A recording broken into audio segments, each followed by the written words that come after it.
Today, two highly anticipated movies are released, Barbie and Oppenheimer, and you may ask yourself which one you are going to see. The Oppenheimer movie by Christopher Nolan, if you don't know, talks about the tragical event of the development of the atomic bomb.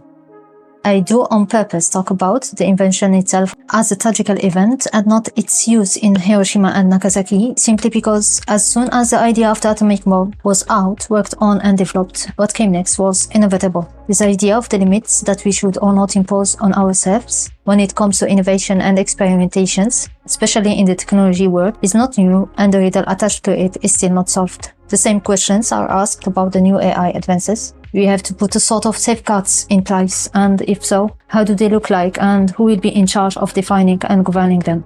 But right now, these questions seem less relevant, since all the concerns of those developing this new technology is how to beat the other latest technology in place. Take, for example, Meta, that just released its new free AI model, Llama 2, for everyone who wants to download it, thwarting the strategy that was so far adopted by its opponents in the field, which consisted on providing the services of its AI models in counterpart of subscription fees. But all what I've just said doesn't mean that nothing good is happening right now with AI. There, for example, this initiative from the music label HYBE that use AI models in a new innovative way to translate a song to 5 other languages. The resulting songs seem that the original singer performed them all. This mix of genres was also initiated this week by Apple by considering the use of batteries usually found in electrical cars for its iPhone 15. This new battery will have advantages but brings with it issues, especially the ones related to the cooling system. But I don't think that this is what is going to stop the innovative process. Speaking of cars, in my knowledge, I don't think that Barbie's car needs a battery,